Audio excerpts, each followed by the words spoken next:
All right, let's look how to get through the tutorial in the Sherlock Holmes game.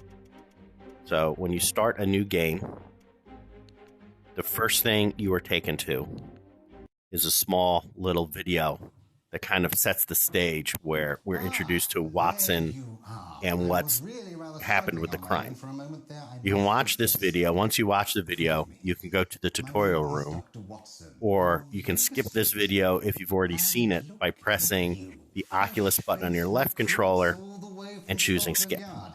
But either way, it's going to bring you to your office. Now, right now, this is just a tutorial. So there are no clues for the game in the tutorial. You're really just learning how to use the controllers and move around inside of the game. So what you want to look for are those gold icons of the magnifying glass. And you want to raise your controller and point to the magnifying glass, because that's going to give you the instructions that the tutorial wants you to know. So we're standing over here kind of by this coffee table. If you look over, you see this icon. Raise your controller and then press the trigger. And what you'll get is the instructions for that, particular step in the tutorial. So this first step is really talking about how to move. The way you move in the game is by using teleport. And the way that teleport works is you press the A or the X button, which are the lower the lower buttons on the top of the controller, and that helps you move around. So it wants you to move to that little golden spot. So once you've read the instructions, point your controller at the check box, pull the trigger, and now press your A or X button, put it in that golden spot, and then let go, and now you've moved. So you're ready to do the next thing. So the other clues that you'll see are these little hand icons, and probably the best thing to do is teleport over to get a little bit closer, and then put your hand down until the page glows. Right, you'll see you put your hand down, the page glows, and now if you pull your grip button, you can pick the page up. All right, so now we've learned how to grab things. There's another golden button here, a golden hand. Put your hand down, you grab it. You look at this one, and it's telling you a little bit more about how to move. They probably should have had this first, probably on that table, I think. Would make a lot more sense because, rotation is important. So you put that down, and now you know how to move around. So I know how to rotate, and I know how to teleport. So the next magnifying glass is over by this evidence board. So point your controller over there, evidence board, and you can click it. So this is the place where you see the clues, right? So you probably should have teleported over there first. So let's go ahead and do that. Teleport over there, and we can see that there's another hand icon.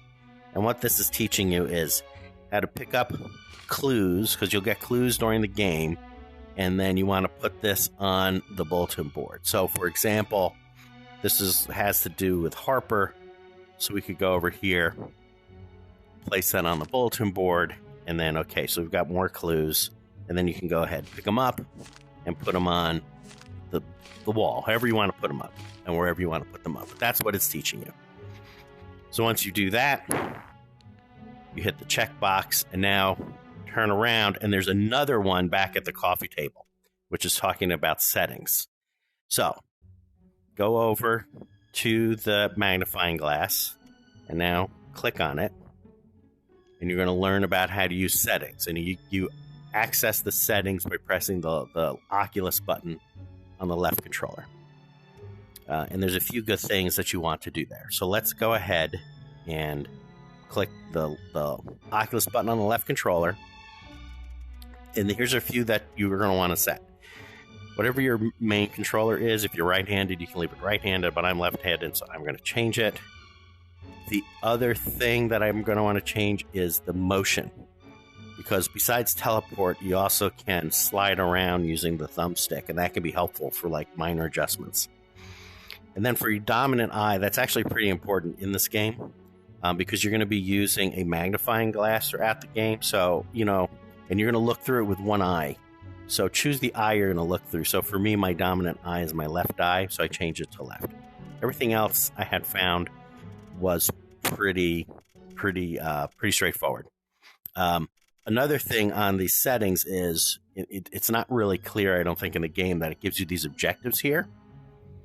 And so these are important because every once in a while you're going to get an objective through the game. So you may want to check this from time to time as you move through rooms. So once you have that and your settings are good to go, it's going to put one more hand. And now, since I changed that movement setting, I think the left joystick button, you can see now I can slide around a little bit, so you can make like nice, fine movement adjustments using that. So let's go ahead and pick up this last piece of paper because it's asking me to do it.